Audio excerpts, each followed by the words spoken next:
6 o'clock. Now, Tori Brekete, I carry on giving her from our Tori Parlor on Top Faji 106.5 FM. My name, na Gloria Chuku. The joint body of Tori people NUJ and the joint body of editors and the joint body of those who get newspaper don join together to kick against the media regulation bill where the National Assembly dey try to pass. The joint body come talk say the NPC and the NBC Media Act Amendment Bill wey National Assembly dey plan to bring out dey against the right of people to get informatoire. One senior ogbonge lawyer Femi Falana also come describe the bill as wetin no favour the media aka anti-media. They don start now to reason the matter when federal government come talk say they wan tighten regulation on social media after they suspend Twitter over national security. The joint body when they torchlight food, drugs, NDLEA, they advise people for Naija to dey careful about the hand sanitizer wey be say dem dey use. The NAFDA oga patapata Professor Mojisola Adeyeye come talk say the agency received the informatoire from US Food and Drug Agency FDA about the sanitizer wey be say e get methanol, and methanol or wood alcohol na something wey be say e dey very bad and dangerous if e enter inside our body from the skin. E fit even cause person to dey vomit and to dey get a headache. The person fit no go dey feel well. E can even lead to blindness sef, even coma, and last the person fit die. The Department of Petroleum Resources DPRO don give Lagos zone for people wey be say dem get petrol station 3 months to come renew and rearrange their license wey be say dem dey use to take operate. The zonal operation controller DPRO Ayorinde Kadoso come dey draw ear dey give dem say look na till September na I give una reach to get license, and those wey be say dem no fit say dem go close dem down. E come talk say na because of some people wey be say get level for the industry wey come shook mouth put for the matter na im make am say im come give dem up to 3 months.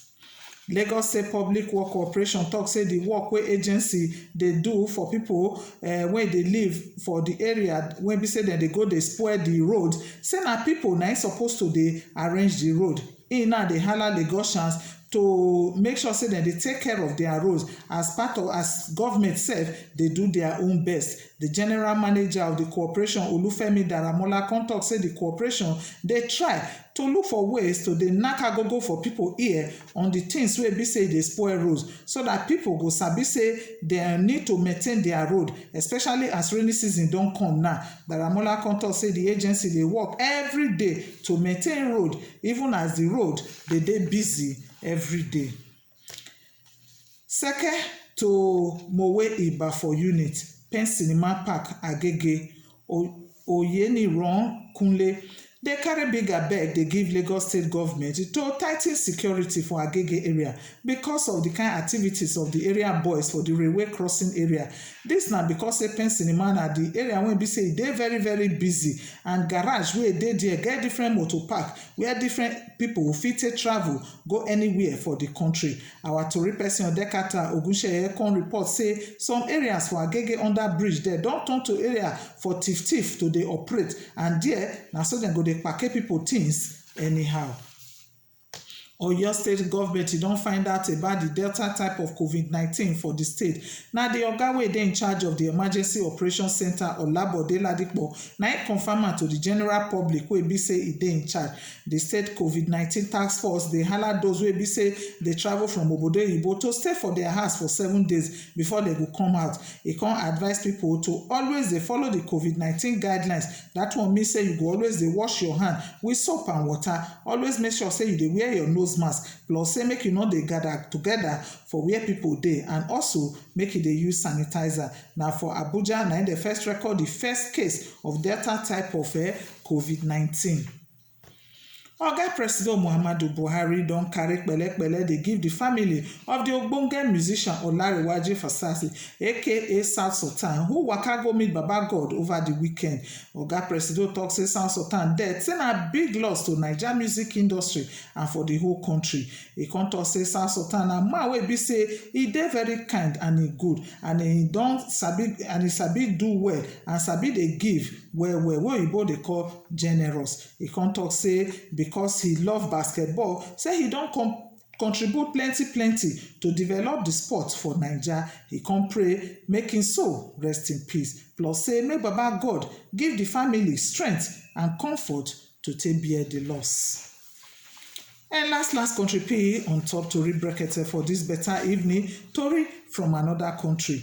The team of United Kingdom wey through leg go Southern Sudan, dey hala Southern Sudan pipo to hold their leader responsible for the promise wey be say dem tell dem.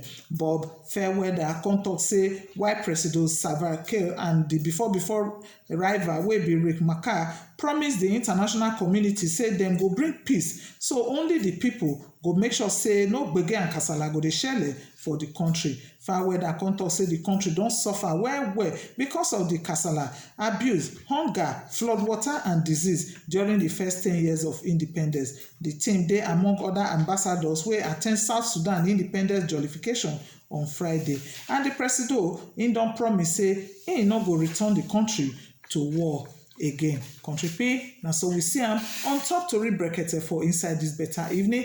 Our people dey talk and say even though say you talk pass your papa, that one no mean say you with am na mate.